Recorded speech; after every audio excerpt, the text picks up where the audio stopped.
Magandang araw mga kaibigan. Bigyan natin ng reaction, opinion ngayon itong post, ang balita ngayon tungkol sa pahayag ng Palasyo ng Anticler na kampante daw ang Palasyo si Pangulong Marcos Jr. dahil kakampi daw niya ang mga rallyista.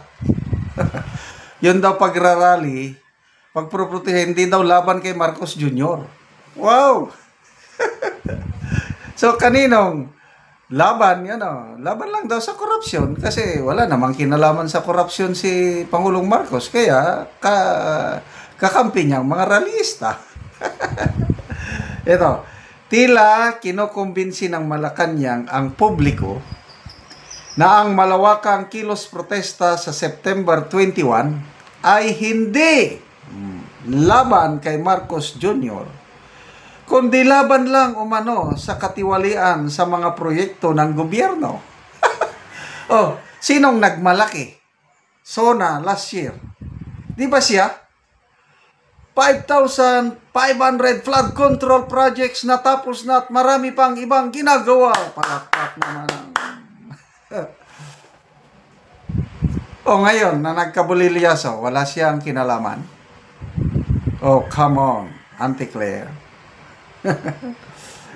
Ayon sa Palasyo, kampante ang Pangulo dahil kakampi raw niya ang mga magrarally sa laban kontra korupsyon. Kasi nga sinabi niya, kung hindi ako presidente, sasama rin ako sa inyo. Sige, rally tayo. Kailang, presidente kasi ako Kaya kayo na lang mag-rally. Kailang, magkakampi tayo ha. Kakampi tayo. Go, go, go. Rally kayo. Sige, punta. So, anong sigaw ng mga tao? Di ba? Marcos resign! Marcos resign! Yan ang sigaw ng mga tao. Tapos, kakampi. Ano ba yan? Oh, ito ang payag ni Anticler. As usual, hindi naman po nangangamba ang Pangulo dahil alam po niya na ang pagproprotesta ng taong bayan ay tungkol sa paglaban sa korupsyon. At binanggit din po niya kahapon na siya mismo ang magsimula upang paimbestigahan itong mga maanumalyang flood control projects. You mean to say dahil meron ng independent commission titigil ng mga tao? I don't believe so. Marami ngang hindi nagtitiwala sa patutunguhan ng investigasyon na yan. Although ako, bigyan ko ng tsansa. Why not? Walang mawawala.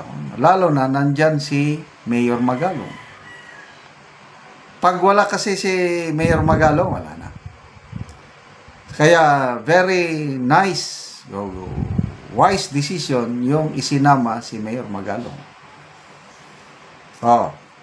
Huwag kayong maniwala na titigil na ang taong bayan yung galit nila nang dahil sa magsisimulang investigasyon.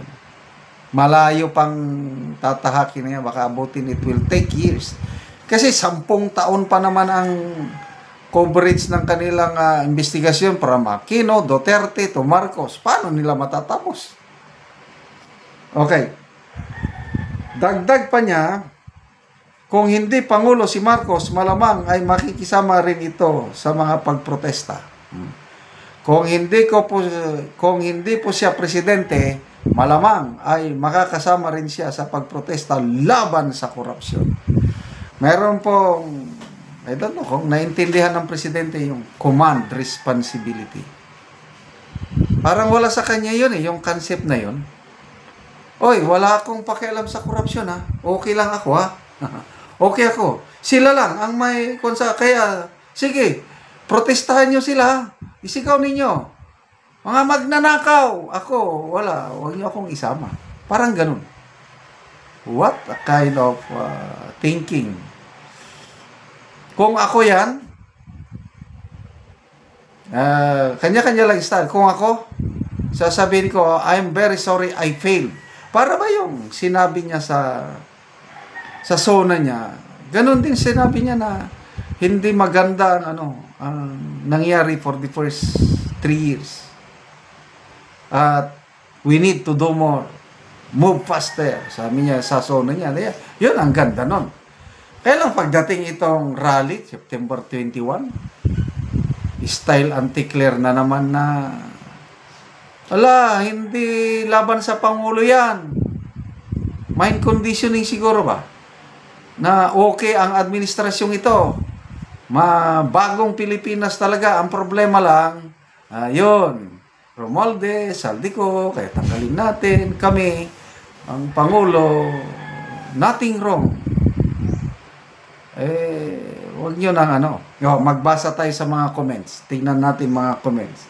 Kung anong sinasabi dito. Sana magbasa kayo ng mga comments para maramdaman nyo ang pulso ng taong bayan. Marig, Kamlang, Marcos, resign. Ano pa?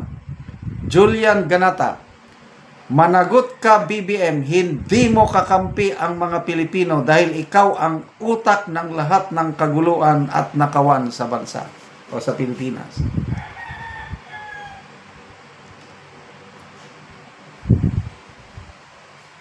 Ido Baclarira Sirop, sino kaya sisihin ng taong bayan at paano ba na-wash out ang pera kung hindi siya? Sino pumirma yung gano'n? Worst budget in our history, 2025. Sinong pumirma? Siya. Kung talagang ayaw niya ng kalukuhan, hindi niya sana pinirmahan. Pinirma niya, tapos ang mga budget insertion doon, abot 410 billion. Tapos, ayun, wala siyang kinalaman. Poncio Pilato, Manuelito Luna, laban sa korupsyon at lahat ng korap at kay Marcos Jr. na nagpabaya para magawa nila ang pagnanakaw. Ranilo Anyora, punta ka Luneta, doon ka sumali sa rally dahil kakampi mo nga inutil na rebelde at ipokritong mga Willie Panalay, nako, ngagba, wag muna naman paandaran ang mamamayang Pilipino sa mga budol. Lahat na nangyari sa Pilipinas. Zen Lagasca. Siguro pag bumaba ka na ngayon, kakampi mo na ang mga magrarally. So, panawagan. Mag-attend po tayo sa rally. Yung peaceful rally lang Huwag nating gayahin ang Nepal, huwag nating gayahin ang Indonesia. Hindi po ganon ang kultura nating mga Pilipino. Labanan natin ang korupsyon sa pamamagitan lang ng mapayapang paraan. Marcha, protest, sigaw, pwede. Salamat mga kaibigan sa inyong pagsubaybay sa ating channel. Nakakatulong kayo ng maigi sa tribong Talanding ng Bukidnon dahil ang income natin sa channel na ito is pantulong sa tribo. Namimigay tayo ngayon ng libreng yero at pako para makapagpatayo sila ng maayos na tirahan. Panoorin niyo ang video na ito. Muna ni Angero ang itabang sa mga tao nga kadtong mga daot na ang ilang balay og mao na ni sila ang matagaan. Ayo kay natagan na si Juan di na mi ulanan kay makatok na gyud mi. Tagan ang piso. Badalahin niya dako. Kami ni bay.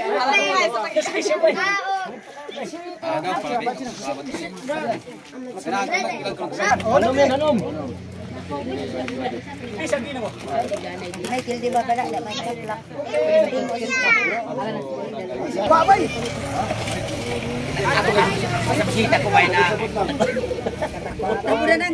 Og karon mao na ni sila ang nangatabangan. Salamat. Salamat kami kay nahibala ka ng Sen. Namong balay kay doon matuluan og ulan. Kay makabalay na maigsen. Nabangan na maigsen kayo. Salamat kayo. Salamat kayo.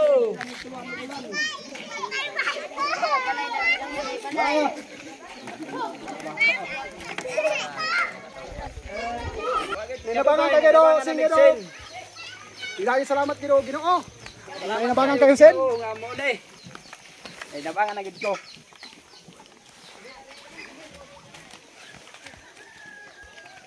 Salamat kayo. Sana naghatag ani.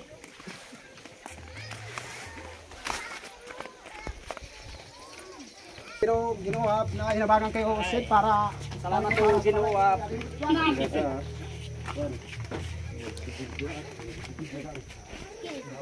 So muna ni ang gipatukod ni kuya nga balay. So makatop na gid siya og gero.